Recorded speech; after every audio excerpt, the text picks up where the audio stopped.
Hubo una vez, en esta ciudad junto al mar y a la sombra del volcán, un hombre que escuchaba las piedras. Ese hombre vivía en esta casa. Aquí trabajaba, aquí escribía y aquí, cuando llegaba la tarde, se sentaba para escuchar música. Aquel hombre grande se ensoñaba. Las piedras le hablaban en su lenguaje de piedra y mientras sonaba Sherezade, comprendía lo que las piedras le susurraban.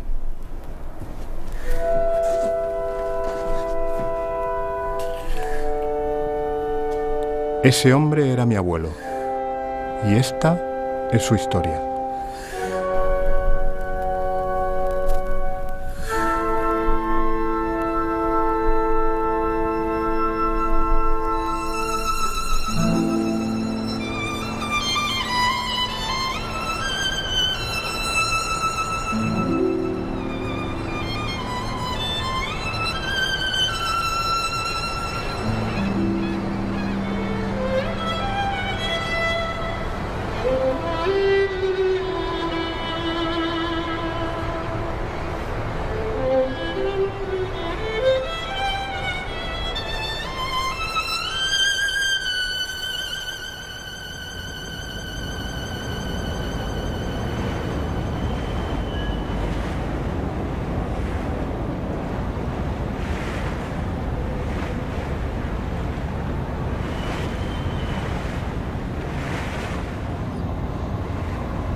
Era un pueblo distinto, era un pueblo de 6 o 7 mil habitantes, supongo, donde todos nos conocíamos,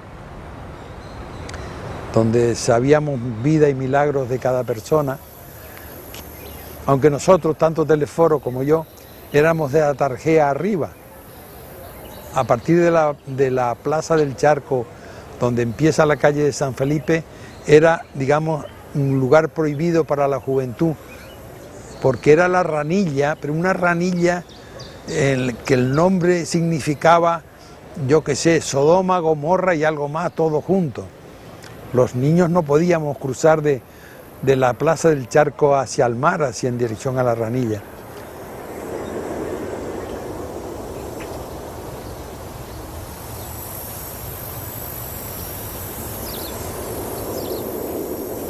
Ellos nacen en una familia relativamente modesta, tienen la casa en la calle de La Hoya. Su padre es marino mercante y su madre es ama de casa. Bueno, el padre procede de Garachico y el padre, siendo pues una persona que no tiene estudios medios ni superiores, era una persona muy curiosa, una persona que durante mucho tiempo hace los viajes transatlánticos de Canarias con América, tanto Norteamérica como Sudamérica, y posteriormente hace los viajes de cabotaje entre las islas, ¿no? Se dedica a ir entre las islas con una naviera que posteriormente se fusionó con la Fred Olsen, ¿no?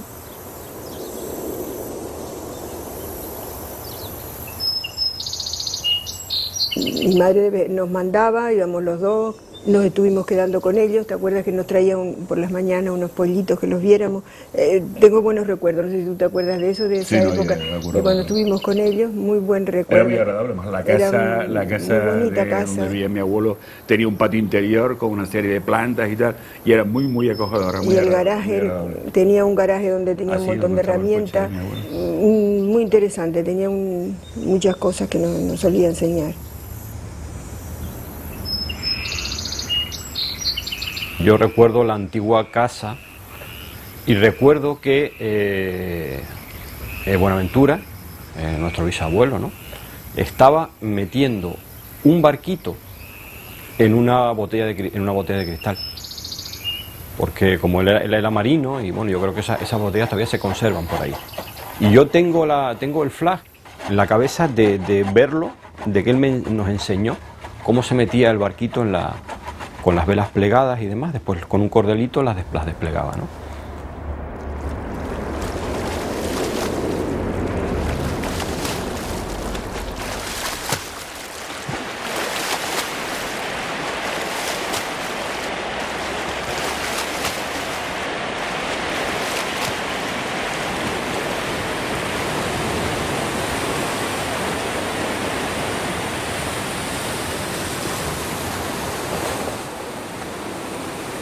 Teleforo le conocíamos en la playa de Martianes cuando los chicos Hurtado veníamos caminando desde los Salesianos por la carretera del Botánico y bajábamos por La Fuga hasta Martianes, y siempre había una persona destacada que todo el mundo conocía como el Tarzán de Martianes, y era nada más y nada menos que don Teleforo Bravo.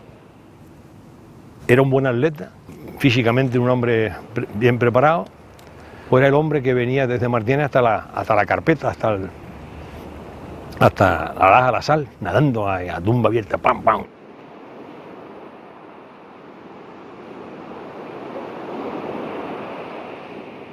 Don Teleforo era un hombre atlético, elegante, o sea, un hombre que digamos guapo, que era una especie de Tarzán, con un bañador que yo creo que se adelantaba un poco a los años que luego vinieron. Nos llevaba por toda la orilla de los acantilados, desde bajo la fuente de Martianes, todos los acantilados de Martianes, e íbamos nadando a ratos, y a ratos por los pedruscos hasta la Laja de la Sal, por ejemplo.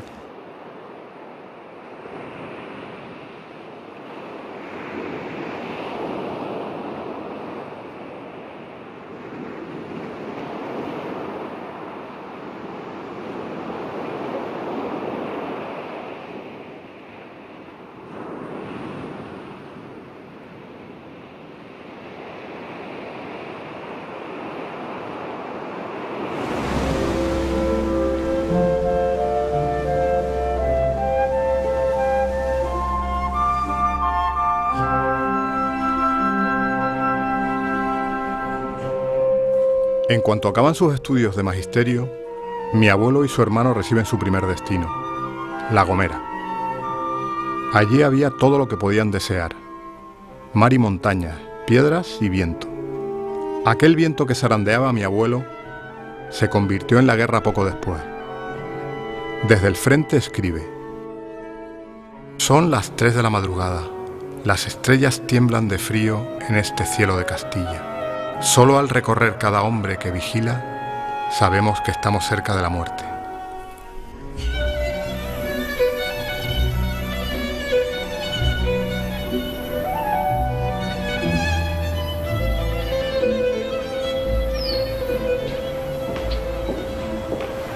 Al terminar la guerra, Teleforo y Asunción se casan. Una boda extraña para la época, muy íntima, con solo 4 testigos. De chiquitito, primero estuvimos en donde fue en el Sausal, ¿no? Sausal, exactamente. Sausal, y después del Sausal me parece que fuimos a Las Palmas, y de Las Palmas fue a Santa Cruz, porque en esa época, que yo me acuerdo al principio, vivíamos casi siempre fuera con mi madre, que era donde tenía la escuela, y entonces solíamos venir a pasarnos el verano aquí al puerto. Y por supuesto, en esto de los veranos, evidentemente mi padre nos llevaba a los dos a la playa de Martianes, cuando la playa de Martianes estaba en perfectas condiciones, y conoció muchísimos animales, nos enseñaba todo, los algas, bueno, extraordinario, extraordinario.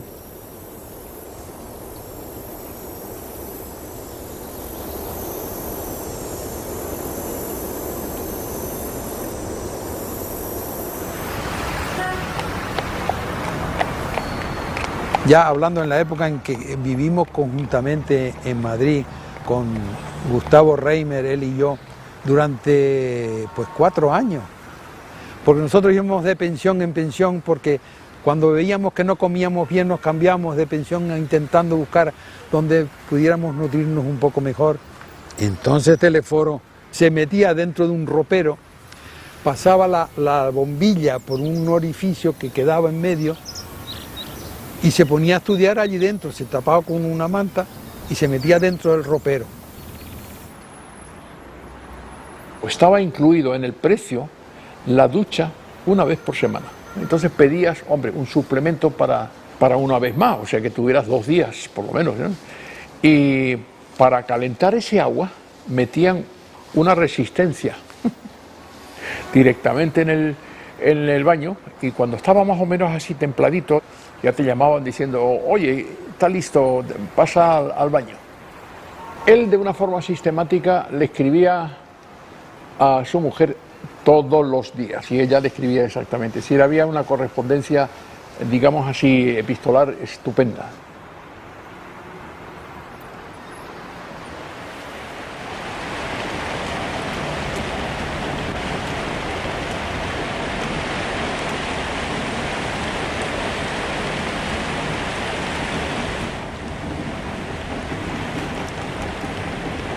La ausencia de mi padre era muy sentida. Él ya estudiaba en Madrid su carrera, la carrera de Ciencias Naturales, y por supuesto estaba durante todo el año fuera, porque prácticamente no venía ni en Navidad ni en Semana Santa, y estaba todo el curso fuera.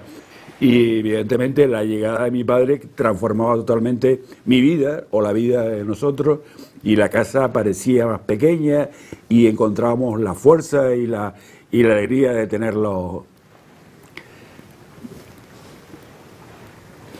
Bueno.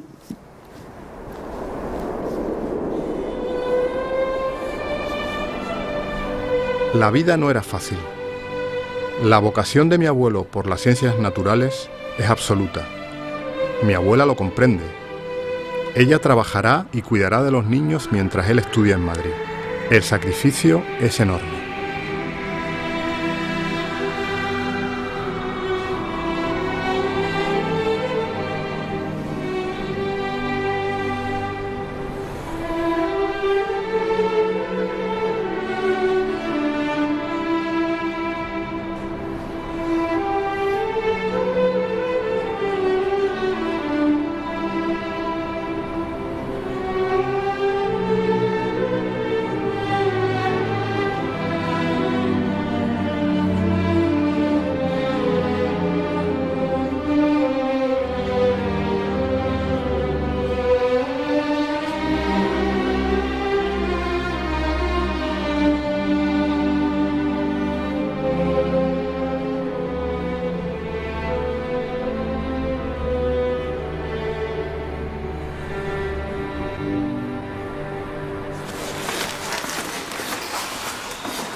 Le conocí siendo él estudiante.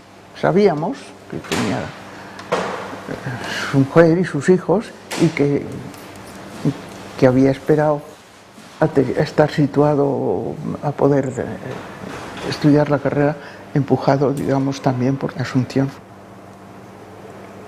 Estudiábamos en el Museo de Ciencias Naturales, estudiábamos en el Botánico, y alguna asignatura empezábamos a darla en la ciudad universitaria. No teníamos ubicación. Nos pasábamos el día corriendo de un lado a otro. Teníamos una cultura distinta en generaciones sucesivas, pues que les faltaba esa base que teníamos nosotros de botánica o de fisiología animal o en fin, pero en cambio profundizaban mucho más en otras cosas, claro.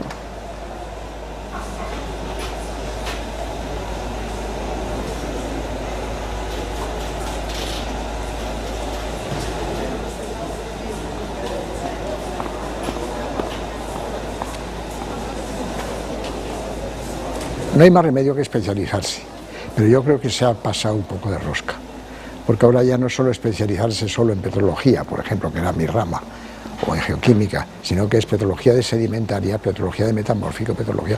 Y entonces eso, claro, ha hecho que una cortedad de miras que los geólogos antiguos no la tenían. Y sobre todo para el trabajo de campo, pues es fundamental no solo especializarte solo en lo que son las lavas almohadilladas, sino también en lo que son las rocas intrusivas subvolcánicas, lo que son saberte un poco de la geoquímica de las rocas. Actualmente yo creo que está sobrevalorada la cosa de especialización. Él además estudió la carrera cuando no era geología, era ciencias naturales. Y entonces sabía de zoología, sabía botánica, sabía de todo.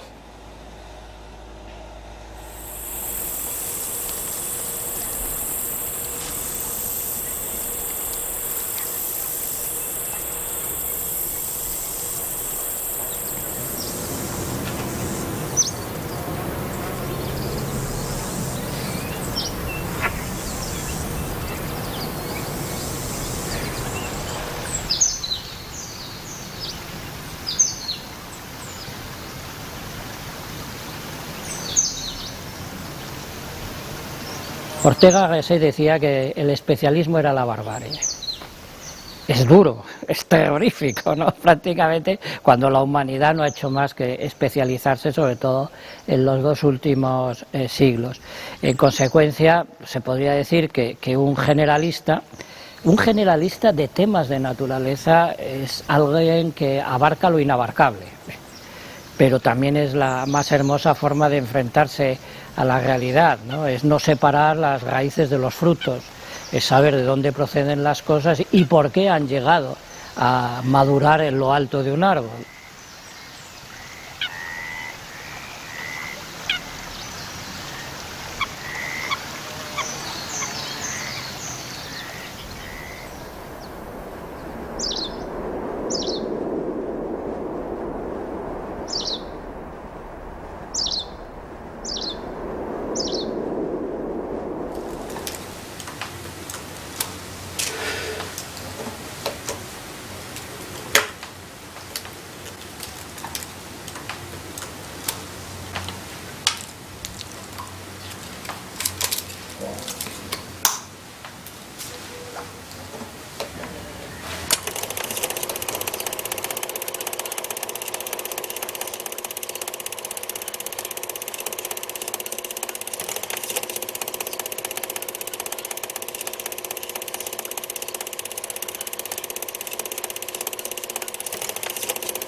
Yo conocí todavía el Puerto de la Cruz en su época hermosa, cuando aquel agropaisaje era un agropaisaje espléndido, ¿no? Había una tertulia en la casa Reimers, en la dictadura, tremendamente progresista para aquella época. Él, Celestino, que era su yerno, Esventenio, del Foro Bravo, mi padre cuando estaba ahí, Pérez Minic, Eduardo Westerdal, discutían, hablaban, que eran unas tertulias agradables, donde uno oye muchísimo, aprendía con aquella gente mayor, en donde solamente se podía hablar pues discretamente.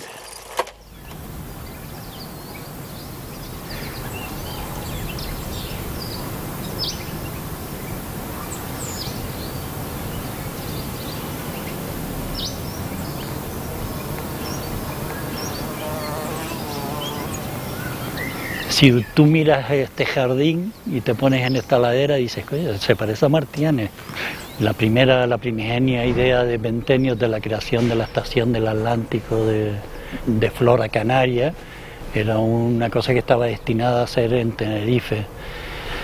Teleforo se ve que es de las primeras personas que tiene que haber acogido a Ventenio cuando él llega a Tenerife, ¿no? En una de las publicaciones que Ventenio hace de su Specilegium canariense, se ve que los dibujos pues se los encarga Teleforo y con un estilo muy limpio de plumilla pues le hace estas láminas que afortunadamente tenemos aquí en el jardín.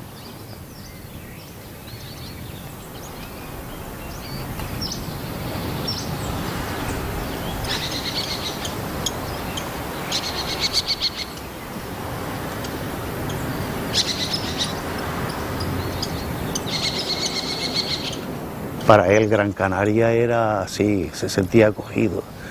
Tiene unas narraciones de cuando estuvo a finales de los años 40 en Mula. Atravesó un barranco que no había carretera ninguna, el barranco de la aldea, y tiene una página de descripción. Yo traje el libro, digo, tengo ganas de leerla porque maneja la literatura allí con una soltura y unas descripciones que son una maravilla, palabra que él usaba mucho, maravilla. salía mucho con don José Naranjo, que estaba en el museo. Solía acompañarlo. Y después con Hausen también estuvo clasificando lo del Museo Canario, las piedras de allí.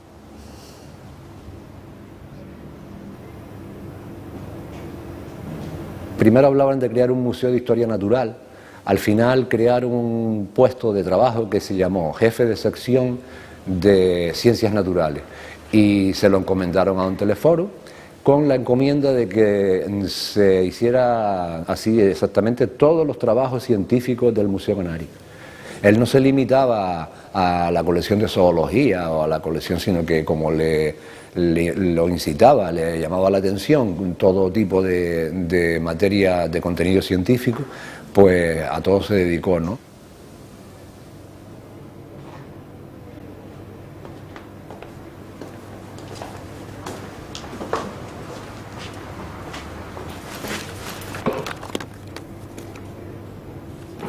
Ellos hicieron muchas campañas de campo y ahí están registrados en los escritos de don Telesforo y del museo, donde, bueno, de pasar noches al raso, una visión de conjunto del paisaje y el hombre, o sea, el hombre y la naturaleza, y la arqueología y la prehistoria tiene bastante que ver con el medio natural, es un condicionante fundamental de las formas de vida de las personas asentadas en un territorio.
No importa si es en Tenerife o en Mesrabat, la sed del hombre es sed. Mi abuelo no lo duda. Cuando aparece la oportunidad de trabajar en Irán, vuelve a partir. Otra cultura, otro mundo, pero la misma sed. La verdad es que estábamos muy acostumbrados a que mi padre no estuviera en casa, ¿no?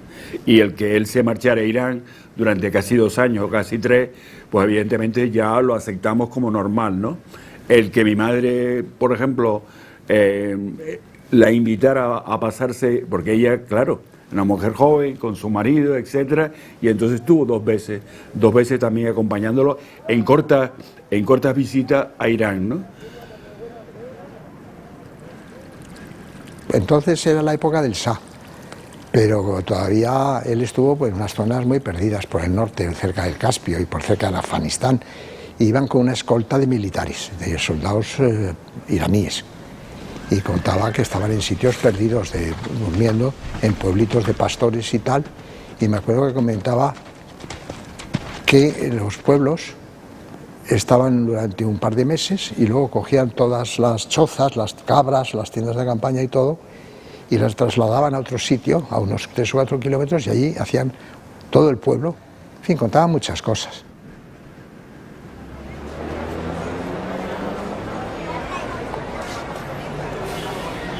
Este es un plano de Irán, donde realiza Teleforo sus investigaciones, es de su trabajo, del que hablaré, y él enseguida lo primero que hace es ir a ver cuál es el conocimiento vernáculo, cómo los iraníes extraen el agua. Esto lo que vemos ahí es un brocal de cerámica de un pozo, ¿no? Muy bonito. Y bueno, el conocimiento iraní de la obtención de agua es milenario, ¿no? En uno de sus trabajos él habla... Se ve que tiene una participación muy importante durante 3 años, en una época de la Guerra Fría, donde a los americanos les interesa particularmente a los estadounidenses tener una, digamos, una retaguardia en Irán, que es frontera con la Unión Soviética, y cómo durante 3 años está asegurando los suministros de agua para 30 bases de Estados Unidos, está trabajando en proyectos de geología de más de 800 kilómetros de carretera, está trabajando la geología de muelles, cuando la familia está aquí en Tenerife, ¿no? Está aquí en Tenerife su mujer y sus 2 hijos.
Bueno, respecto a la geografía de Teleforo, la geografía de Teleforo es un clásico, la geografía de Canarias, publicada en una época donde realmente no había mucha divulgación sobre lo que eran ni la historia ni la geografía de Canarias, pero Teleforo marcó la senda del estudio del vulcanismo en Canarias. En su geografía aparece bastante de vulcanismo, pero también en su geografía aparece historia, aparece prehistoria, aparece flora, aparece fauna. Por lo tanto, bueno, ya da una dimensión distinta, donde no solamente se queda en la geografía física, sino también en la geografía humana, que es otra parcela dentro de lo que es la geografía general.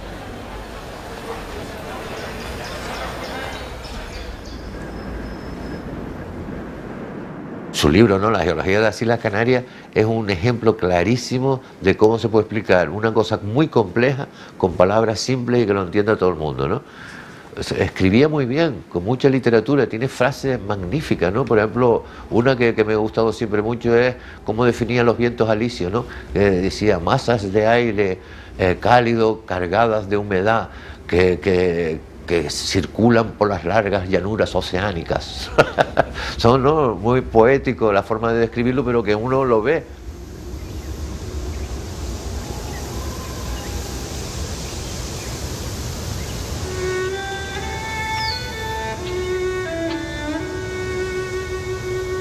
Durante muchos años fue la única geografía que podíamos consultar de las Islas Canarias, tratada de un modo científicamente moderno.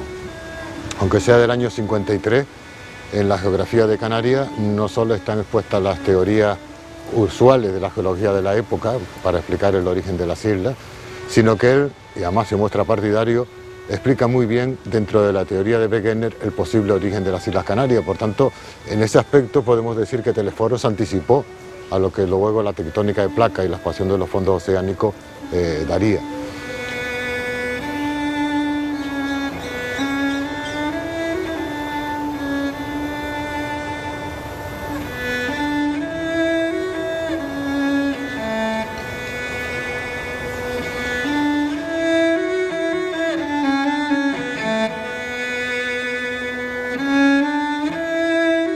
Mi abuelo era, antes que cualquier otra cosa, un gran trabajador.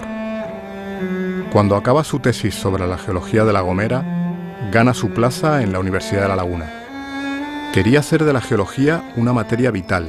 Le encantaba charlar con los alumnos, transmitir su saber, compartir experiencias, disfrutar del conocimiento cerca de los jóvenes.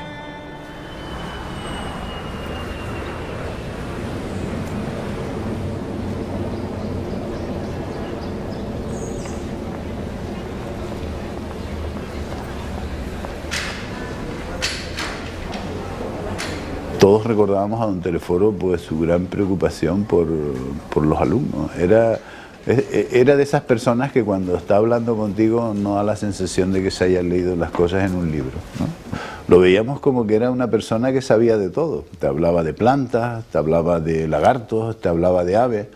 Y yo con el tiempo que pude averiguar algunas cosas más al respecto, puedo decir en este momento que don Telesforo conocía los principales trabajos de los especialistas que no eran de su campo. Telesforo todavía es hombre orquesta, hombre que se atreve a saber mucho de animales, pero también a saber mucho de lo que probablemente es menos atractivo, ¿no? De la composición física de nuestro planeta, las fuerzas constructivas, las que han puesto una suerte de rompecabezas, en muchos casos difícil de descifrar. Y eso también entronca con una dimensión que a mí me parece fundamental de los naturalistas clásicos, que es el afán de explorar.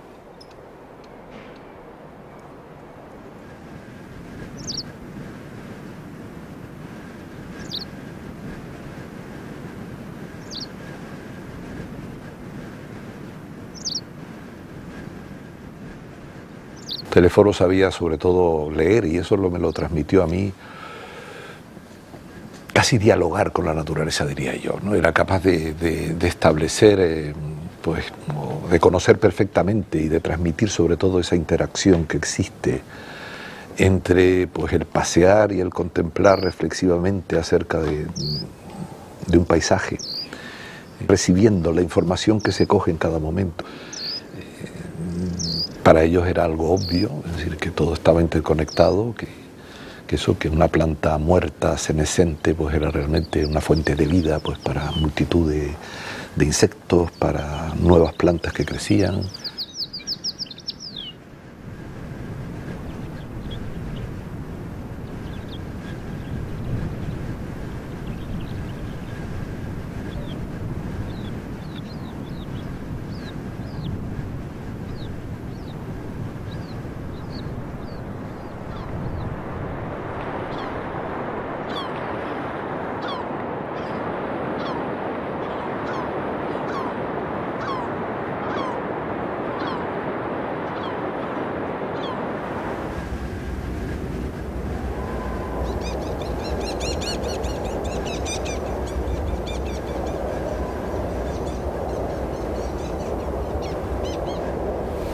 Telesforo era un maestro, siempre lo fue, y además nos enseñó muchísimo, era nuestro guía de aquella famosa expedición de la Peña Baeza a la isla de La Gomera, donde conocimos el informe que Enríquez Ventenius había hecho para el Cabildo de La Gomera acerca de los montes de La Gomera y que sirvió como base para luego iniciar el expediente de la declaración del Parque Nacional de Grajonay.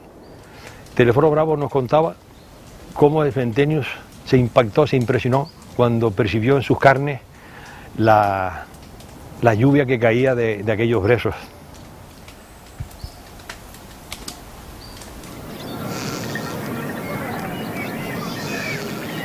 A mí me gustaba oírlo hablar con la gente del país, pastores, agricultores, personas mayores que nos encontrábamos en sitios de eso. Sabía llevar muy bien la conversación, sí. Fuimos al barranco de Guayadeque y bajamos desde arriba y después siempre que venía vos por aquí, él conectaba conmigo, yo me enteraba y conectaba con él y dimos bastantes vueltas por la isla y yo le preguntaba preguntas que me había hecho, sí.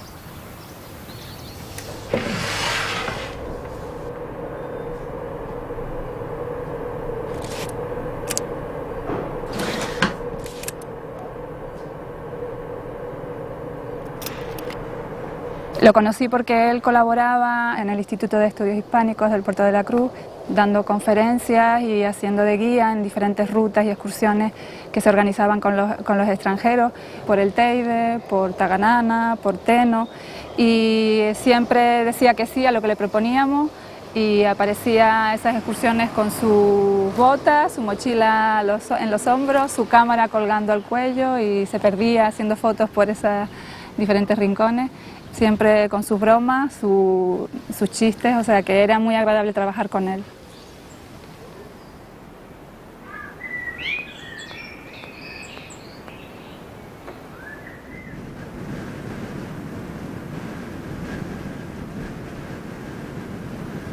Toda esa, digamos, riqueza que había acumulado era porque, bueno, él se interesaba y cuando iba a los sitios, pues preguntaba a la gente, se tomaba algún vino en alguna tasca con pastores.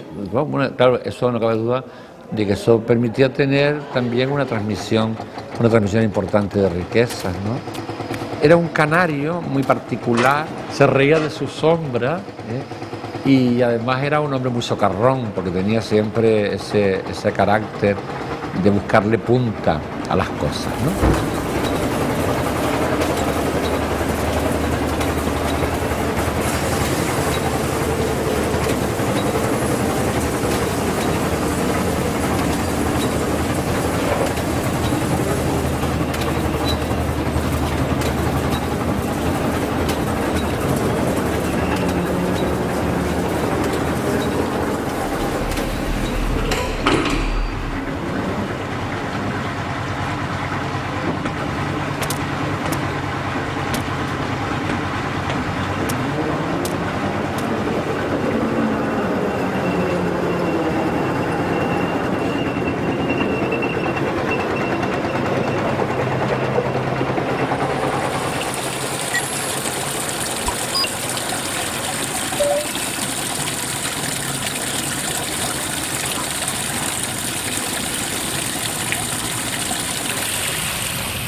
Fue el agua lo que unió a mi abuelo y a mi padre.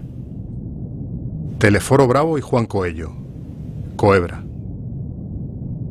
Durante 40 años caminan juntos, haciendo magia con la ciencia. Aquí habrá agua, aquí no. De galería en galería persiguen el rumor del líquido entre las piedras. Juan llegó a Canarias en un campamento de final de carrera. Conoce a mi madre. Comienza a trabajar con su suegro. Mi padre era minucioso, ordenado. Mi abuelo era intuitivo y genial. Hacían un buen equipo.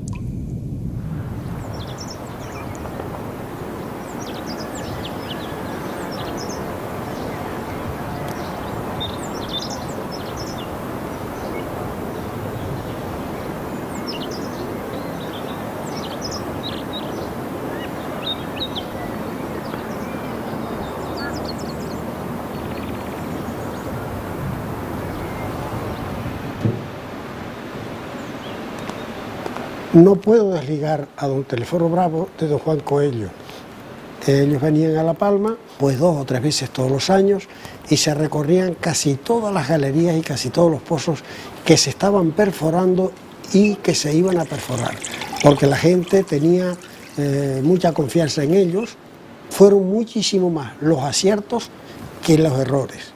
O sea, y una de las virtudes que se le decía siempre a don Telesforo y a don Juan Coello es que jamás participaron con participaciones en esas comunidades.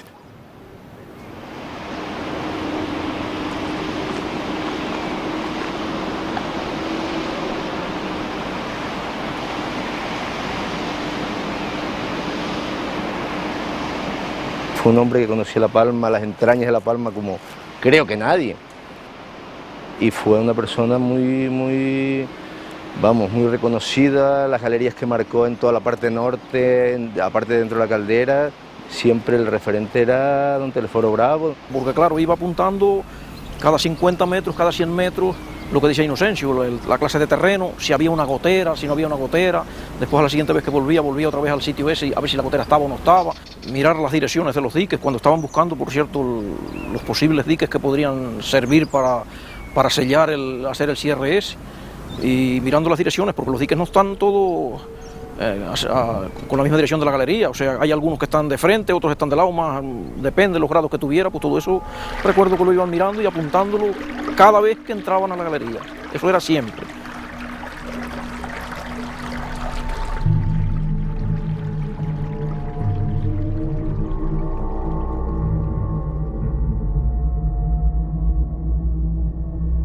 Las condiciones ambientales dentro de las galerías a veces no son las óptimas, ¿no? Hay temperaturas pues, que pueden superar los 30 grados, incluso rozar los 40. Estás en una atmósfera donde está saturada, la atmósfera está saturada en agua, estás en el punto de saturación de agua, y además de eso tienes el problema de los gases, ¿no? El problema de los gases y el problema de la falta de oxígeno, ¿no? Que precisamente además es algo que la gente no sabe. El primero que empezó a advertir a los trabajadores y a los contratistas, a los rematadores de las galerías, de que había gases en el subsuelo, fue Telesforo, ¿no?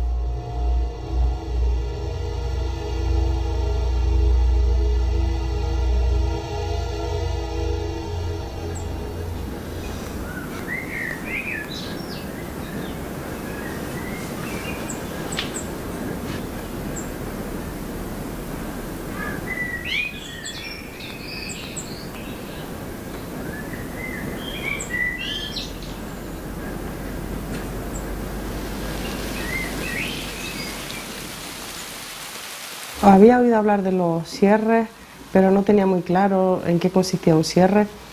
Sabía que había hecho uno dentro de la caldera porque llegabas allí y era como una cosa cerrada, o sea, de entrar a la galería y era pues como una tapia, un hueco, una tapa. Encuentro el informe de ese cierre que era del 69, del 70. Ese informe pues es lo primero que tenemos del tema de los cierres artificiales. Seguimos recurriendo a los informes de hace 40 años a lo mejor, cuando tienes necesidades importantes de aguas en verano.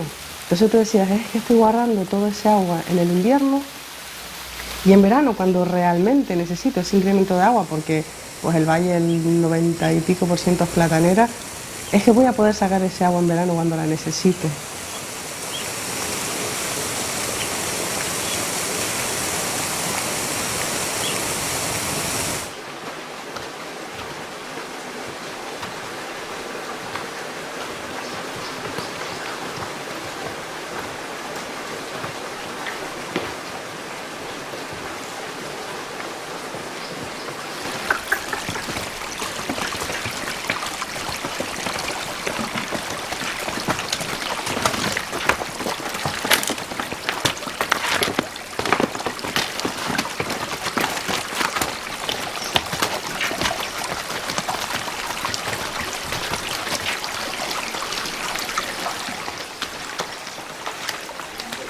Cuando había que trabajar se trabajaba y cuando había que descansar se descansaba, o sea que al llegar a la casa pues siempre se tenía alguna conversación de cómo se había visto la cosa y eso, pero ya después más bien era pues a descansar un poco para poder al siguiente día volver a otra galería, porque no estaba a 2 pasos, eran 2 y 3 horas de ida y 2 y 3 horas de vuelta más el tiempo que estabas en la galería, o sea que era todo el día, incluso a veces llegar de noche.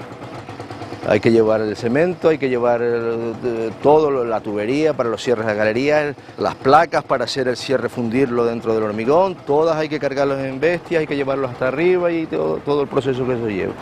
Pues trabajar ahí, pues imagínense.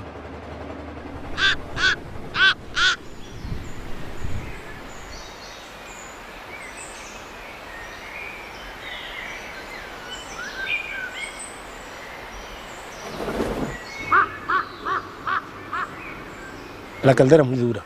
Pasar ratitos alegres, buenísimos en la caldera, pero amargos también, A un Telesforo le gustaba. ¿Pero usted cree que toda esta agua puede ser de la lluvia? Y él me decía, dice, una parte sí es de la lluvia, dice, pero otra parte dice, tú pones un caldero de fuego y cuando te suda la tapa, ¿qué es lo que hay? Fuego bajo. Dice, una parte de eso también. Y es verdad. Porque aquí debajo hay fuego, entonces eso suda y eso es agua. Yo le creía a un Telesforo, yo sí le creía.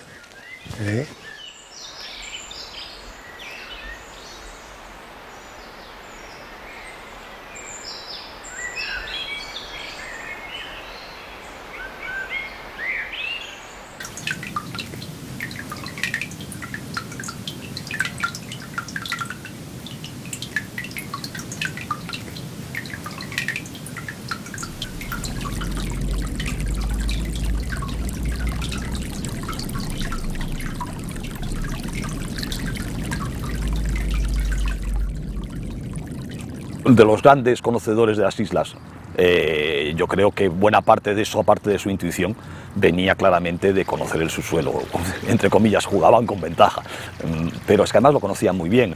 Entonces él en las galerías reconoce el mortalón, ve las características mecánicas del mortalón en un nivel plástico que favorece cualquier deslizamiento, y después en las galerías ve que cuando el material que está por encima del mortalón y el que está por debajo del mortalón. Eso es lo que hace que él plantee que los valles, no las cañadas, que viene después, ¿no?, sino que los valles de Güímar y la Orotava son grandes deslizamientos, ¿no?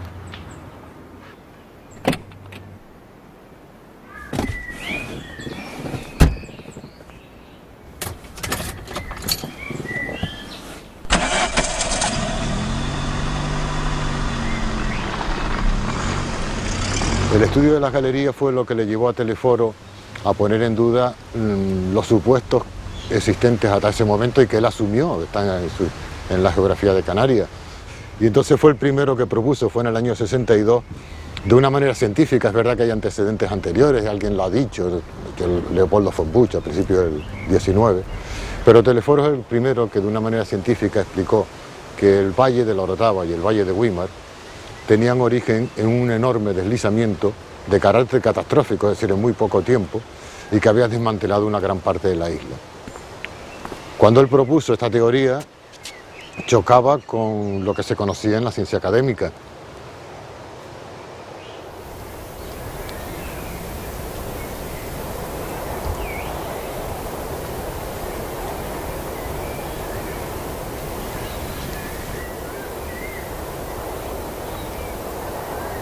Si no me equivoco, la hipótesis de los derrumbes data del 60. Es decir, es una cosa antiquísima, pensándolo en la geología, desde luego en un momento en el que no se pensaba que pudieran suceder fenómenos catastróficos. Y sin embargo él tenía esa intuición. Yo recuerdo comentarios de ese tipo cuando hablábamos que el Valle de la Orotava no es ni una fosa tectónica ni esto es un deslizamiento, pues es un deslizamiento. Ese tipo de intuiciones solo se tienen cuando se conoce en la naturaleza. Es decir, eso hay que interactuar con la materia que se estudia. O sea, es la única manera realmente de aprender de ella.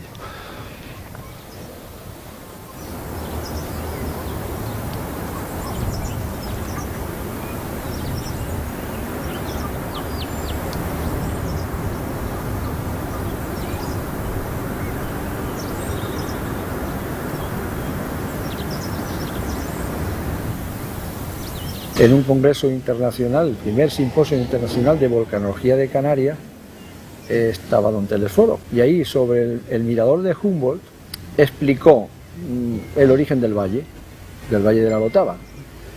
Sus palabras cayeron como una losa. La autoridad oficial de la geología le desmintió, dijo, no, eso no es así.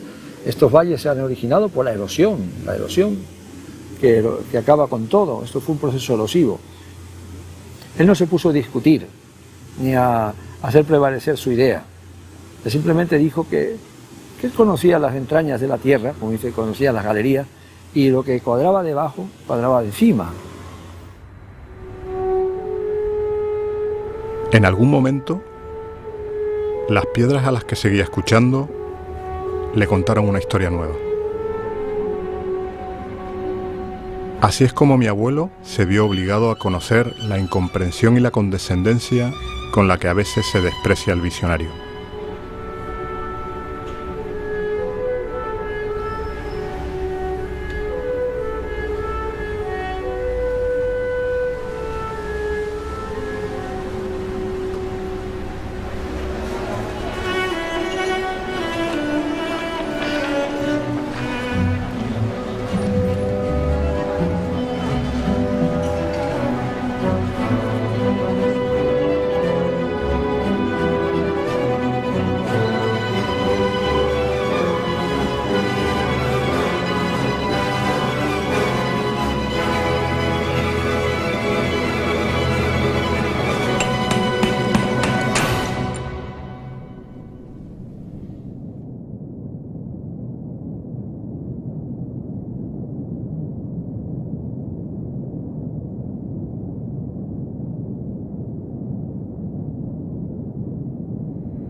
como siempre, los extranjeros, en este caso los ingleses, con un barco oceanográfico estudian los fondos marinos que están frente a la costa norte de Tenerife y descubren que esos materiales de avalancha no solamente están en el subsuelo de los valles, sino que están en todo el fondo oceánico, formando unas extensiones enormes, más de casi 3.000 kilómetros cuadrados frente a la costa norte de Tenerife, en los fondos abisales. Y entonces, evidentemente, ante eso no hay más que discutir, ¿no?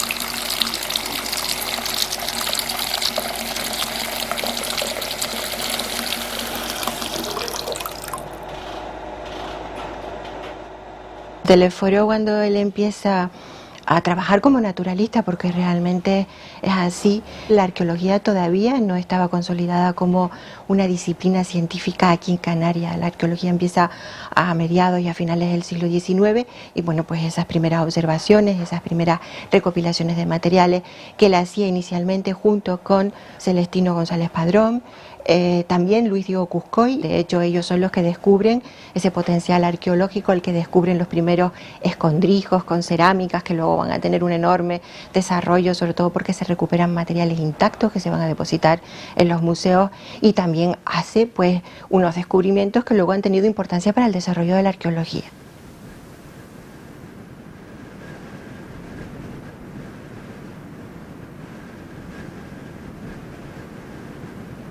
Para nosotros uno muy destacado pues es precisamente la llamada quesera de Bravo, que como yo creo que todo el mundo conoce, no es una quesera, sino que por la forma que tiene ese yacimiento arqueológico, pues se le dio esa denominación. Y consideramos que era un espacio muy singular, uno de los espacios arqueológicos más interesantes de la isla de Lanzarote, que él descubrió, creo que fue a comienzos de los años 60, en una excursión que hacía por la zona con don Mariano López Oca, y que sigue siendo un espacio pues muy curioso, muy original, y que todavía no está resuelto auténticamente cuál es su finalidad, su función.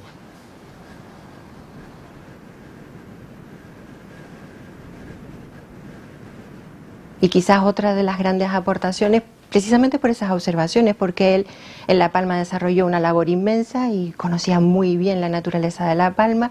Entonces, bueno, él encuentra grabados, y sobre todo los grabados del Roque de Teneguía, que son fundamentales. De hecho, son fundamentales porque cambia paradigmas de trabajo en arqueología. Hasta entonces se hablaba mucho del Neolítico de Canarias, del poblamiento neolítico.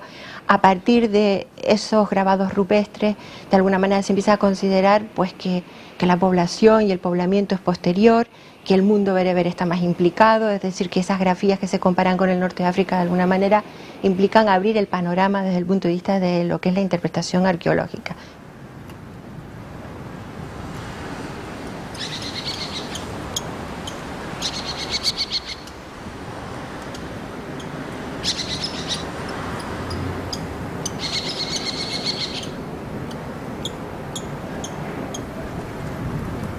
Con respecto a sus descubrimientos, pues también averigüé algunas cosas con posterioridad. Por ejemplo, los lagartos gigantes los había encontrado sobre 1935 en el acantilado de Martianes, y resultó una historia rocambolesca lo que pasó con aquellos huesos. Primero se los entregó a un profesor de la Universidad de La Laguna, que los tuvo un tiempo y que no los estudió, luego acabaron en Alemania.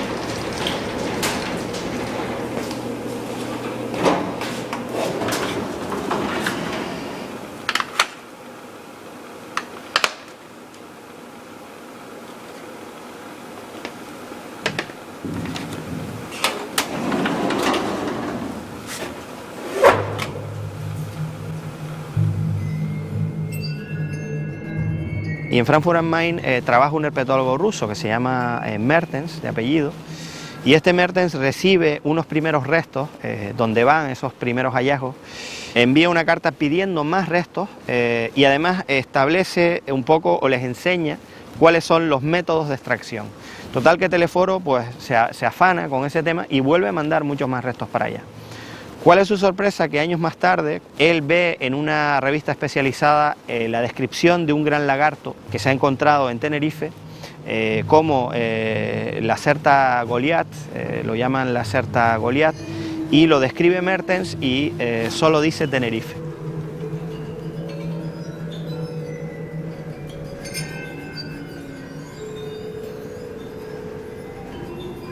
Sin embargo, el nombre de don Telesforo se va a mantener para siempre, ¿no?, en la historia de la herpetología canaria, porque otro alemán, el doctor Rainer Utterer, encontró en La Gomera restos de dos especies de lagartos fósiles, y uno de ellos lo denominó la Certa Goliath bravuana.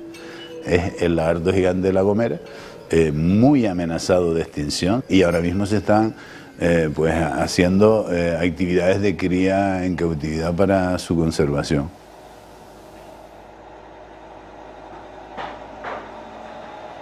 Y también descubre pues unos restos de un roedor, de una rata muy grande también, extinguida.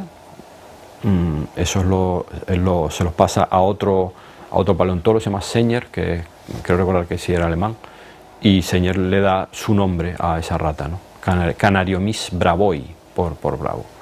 O sea que los primeros estudios que se hacen de paleontología de vertebrados terrestres en Canarias se deben a Telesforo.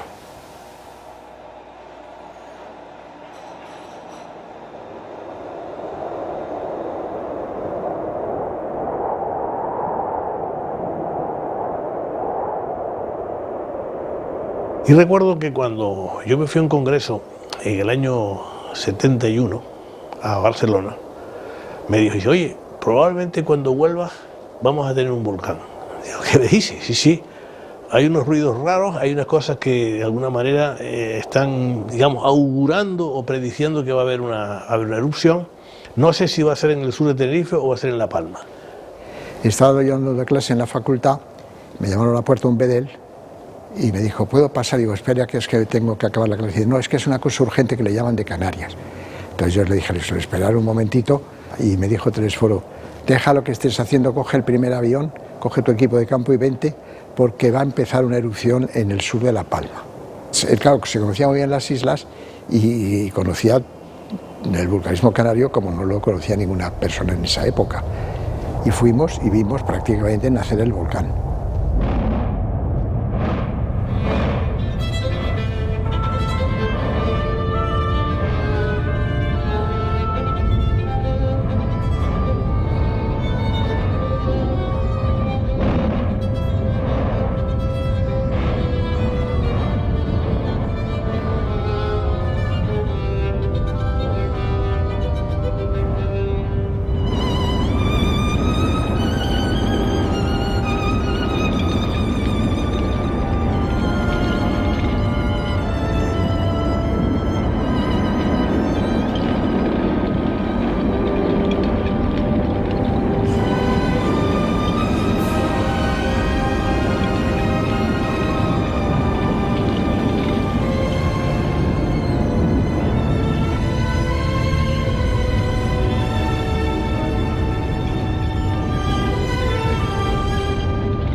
Su gran pasión fueron los volcanes y su gran proyecto frustrado, la creación del Centro Vulcanológico de las Islas Canarias. Estaba convencido de la importancia y de la pertinencia de un espacio así. Siendo presidente de la Comisión Nacional de Vulcanología, se crea la Estación Volcanológica de Canarias. Nadie se lo comunica, lo ningunean. El hombre que escucha las piedras recibe con ese silencio un golpe muy duro. Yo a lo largo de estos años que he visto intentos de crear esto, pues en general pues ha habido mucha gente torpedeando. Entonces hubo gente que se mantuvo muy al margen o a favor siempre, como Telesforo o Juan, pero son otros grupos de alrededor los que se fueron poniendo las zancadillas los unos a los otros, de manera que al final esto no cuajara. Vamos, yo soy autoridad y veo que los propios científicos que me tienen que pedir que cree una institución se pelean entre ellos, y yo sería el primero que pensaría, bueno, primero que se aclaren y después ya veremos lo que hacemos. Si hay desacuerdo, pónganse de acuerdo. ¿Por qué no lo hay? ¿Qué intereses mueven para que no lo haya? Solamente digo que los únicos perjudicados somos todos los canarios, a merced de noticias alarmistas de periódicos o de desencuentros cada vez que haya una crisis volcánica entre los propios científicos, si críticas por un lado o por otro, denota una falta de coordinación, porque no hay un organismo que englobe a todos, coordine todo.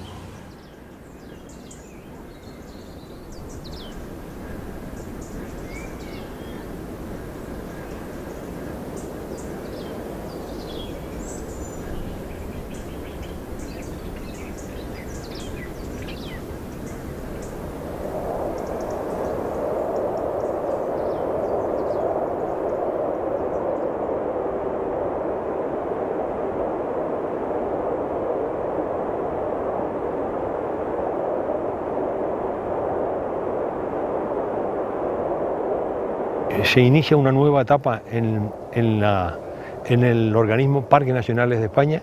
Eran los años de la transición política en este país. Franco se estaba muriendo, al mismo tiempo que se reclasifica el Teide y la Caldera y Timafalla, se crea el Parque Nacional de Garajonay. Y obviamente Telesforo Bravo tiene un protagonismo, diríamos, notable. Su personalidad, su conocimiento científico de la naturaleza canaria hace que las universidades y los ministerios, unas veces uno, otras veces otro, también nombren a Telesforo Bravo representante en el patronato de Garajonay, ¿no?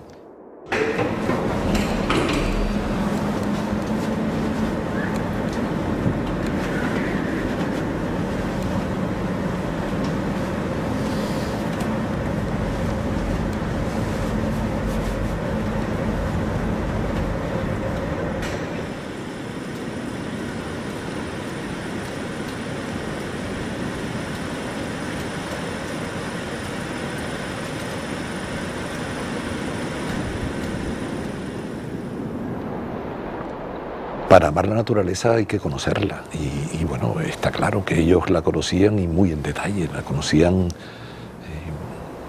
eran capaces de escucharla.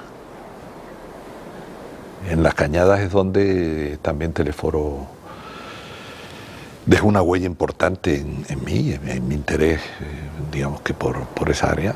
Ese desierto, pues realmente es un desierto seco, árido, duro en su clima, con un sol prácticamente perenne, ¿no? Un frío muy intenso por la noche.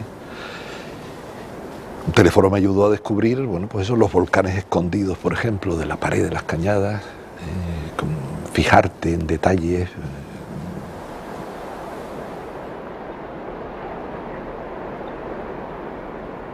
Claro, Telesforo era un caso excepcional. El subir al Teide por el camino era una cosa tan ilógica y absurda que no merecía la pena ni de comentarlo.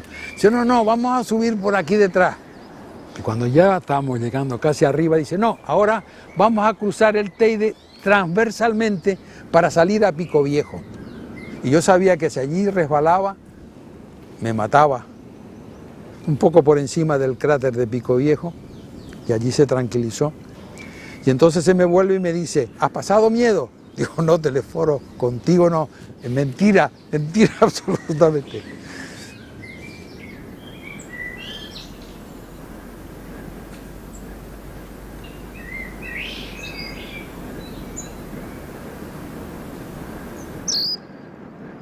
Cuando éramos pequeños no era la facilidad que hay ahora para subir a las cañadas.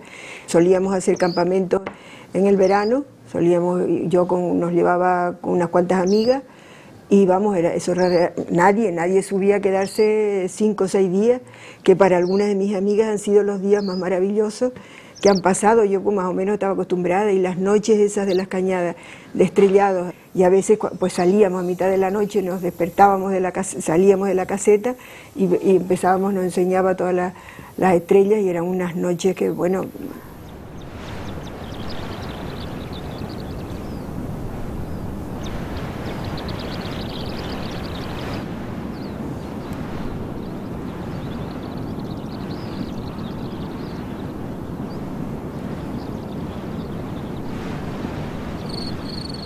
También llevamos un telescopio para ver las estrellas, y un gran telescopio, un buen telescopio.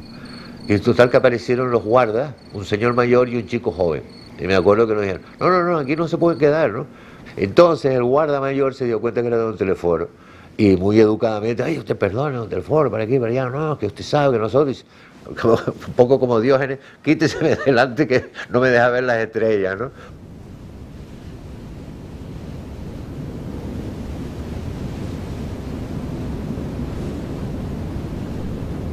Se fue arriba al fondo a un sitio muy oscuro, que no había ni ruidos, ni luz, ni nada. Entonces ya Arsenio, que estaba allí, le digo, Arsenio, ¿este hombre está mal de la cabeza o qué? Porque míralo ahí toda la noche haciendo notas. Dice Arsenio, ¿usted no lo había visto, don Rosendo? Digo, pues yo no. Dice, pues cuando viene a la caldera siempre se pasa noches enteras haciendo eso.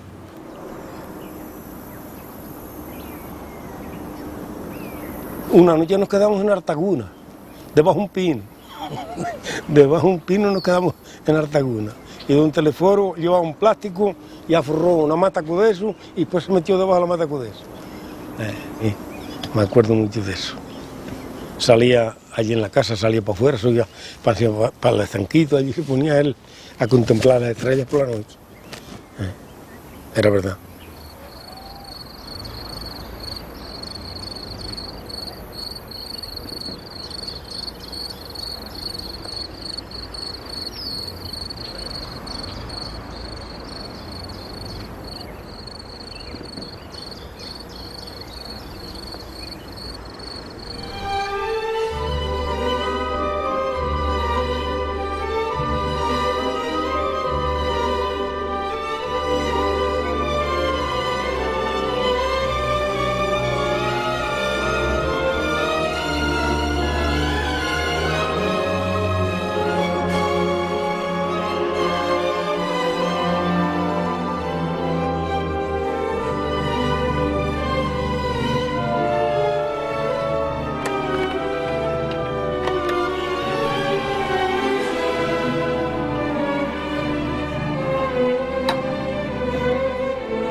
Formamos parte de eso que el hombre que escuchaba las piedras llamaba la generación actual. Y todo lo que hagamos para aumentar o disminuir la riqueza del conocimiento de nuestras islas será lo que reciba la próxima generación. Escuchemos a las piedras y creemos las condiciones para esa escucha. Aún tienen mucho que decirnos.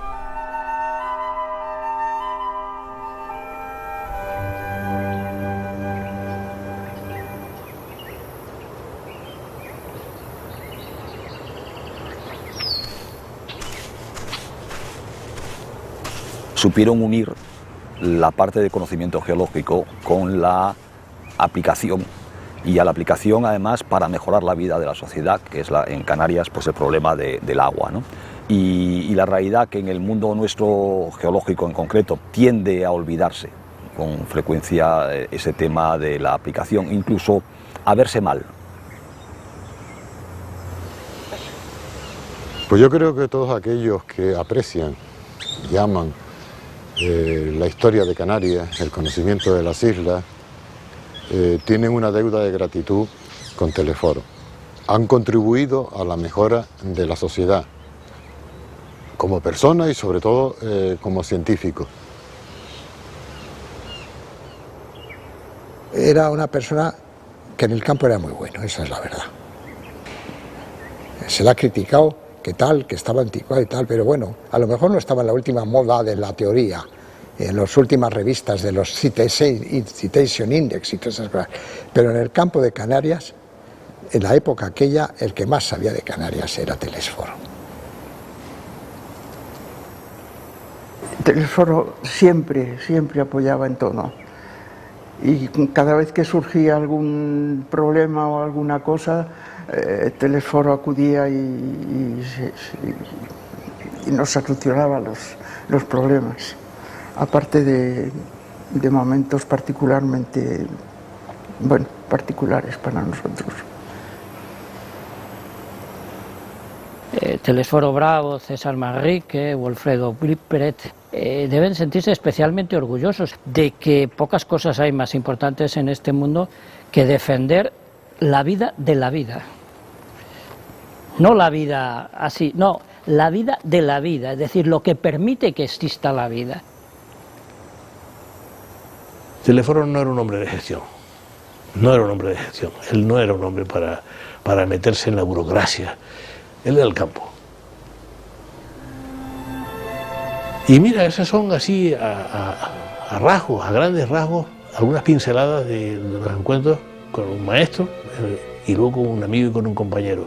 Primero con un maestro, al principio lo he considerado siempre un maestro mío por la influencia que tuvo, y en segundo lugar un compañero del que solamente recibí, digamos, buenas circunstancias. Aplicando la palabra de los boleros, que es el feeling, yo tenía con él un buen feeling.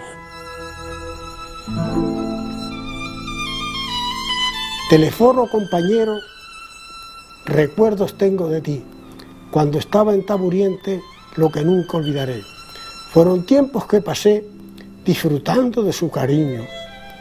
Usted, correcto y sencillo, cumpliendo con su deber, respetaba a los demás. Le respetábamos a usted.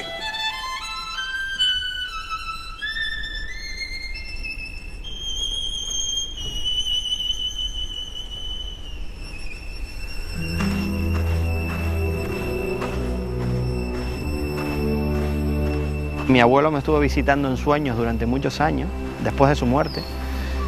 Yo lo interpreto como algo relacionado con su legado y como que me venía a visitar diciéndome que había algo pendiente. Para todos fue un golpe, en una familia además pequeña, donde bueno, somos relativamente pocos. Y aparte tengo que decir que su viuda le sobrevivió pues prácticamente 8 meses, 7 meses, se fue inmediatamente después que él. Pues fue un impacto que se fue magnificando y que fue pues, bastante fuerte, ¿no?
A mucha gente le he dicho yo que entre los 80 y los 90 la gente tiene la mala costumbre de morirse, ¿sabes? Pero me divierte todavía el poder hacer una excursión, el poder mirar un cielo lleno de estrellas y el poder ver un interior de una galería.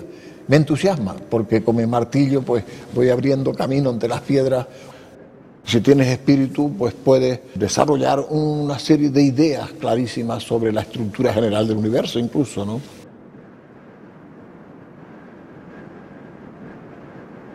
Yo no creo que el hombre mejore en el futuro siglo, ¿no? El hombre es un animal bastante complejo, ¿eh? El rumbo es extraño, ¿no?